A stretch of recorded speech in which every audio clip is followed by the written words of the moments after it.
We hope you had a good weekend. It was a fiery one for the NFL after those Friday night comments from President Trump, where he called on NFL owners to fire players who take a knee in protest during the national anthem. And the players, well, they united on the field Sunday. More than 100 knelt, and others stood arm in arm with their teammates.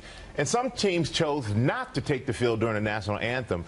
And then there was this dramatic moment. This former Army Ranger, he was the only member of the Pittsburgh Steelers that went out on the field during the national anthem, hand over heart, and he stood there alone. Yeah, he had served in Afghanistan. He did.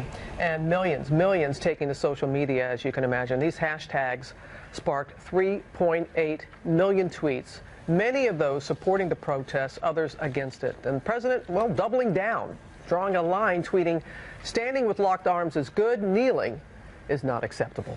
Well, ABC's Gio Benitez, he is outside the Washington Redskins stadium. And Gio, you were there in the locker room last night. What was the feeling in that locker room? Hey there, Michael. Good morning. You know, inside that locker room, there was anger and disappointment. You know, we are just miles from the White House. This is essentially the president's backyard. And player after player told me again and again that they are deeply American. On Sunday Night Football, the Washington Redskins starting the game with arms linked, some kneeling during the national anthem. The Oakland Raiders sitting down. We went into the Redskins locker room where it seemed players were talking more about what it means to be an American than their winning game. What message do you have for the president? Help make things right. It's not acceptable and not tolerated. From coast to coast, even in London, players sending that message to the president from the football field, linking arms like Patriots quarterback Tom Brady, hundreds kneeling, some raising fists like Giants receiver Odell Beckham Jr. after scoring a touchdown.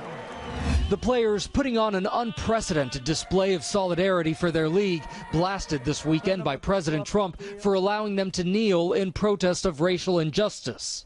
It is kind of a surreal scene because both the Tennessee Titans and the Seattle Seahawks refusing to leave their locker rooms during the national anthem.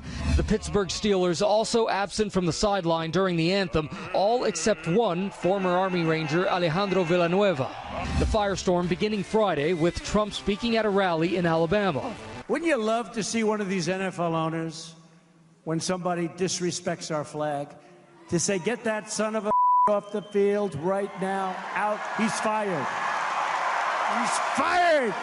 And doubling down in a series of tweets Sunday, writing, "Standing with locked arms is good, kneeling is not acceptable. NFL attendance and ratings are way down. Boring games, yes, but many stay away because they love our country." I got a daughter. She gonna have to live in this world. You know what I'm saying? And I'm gonna do whatever I gotta do to make sure, you know, she can look at my dad, look at her dad, and be like, "Hey, you did something. You tried to make a change." You feel me? Trump defending his remarks Sunday. This has nothing to do with race or anything else. This has to do with respect for our country. His son Donald Jr. going after the NFL commissioner, tweeting, "If only Roger Goodell cared as much about domestic abuse and traumatic brain injury as he does about disrespecting America."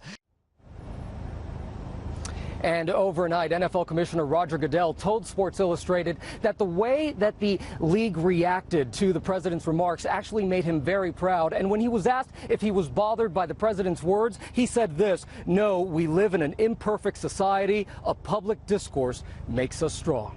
Michael? All right, thank you, Gio. Hi, everyone. George Stephanopoulos here. Thanks for checking out the ABC News YouTube channel. If you'd like to get more videos, show highlights, and watch live event coverage, click on the right over here to subscribe to our channel. And don't forget to download the ABC News app for breaking news alerts. Thanks for watching.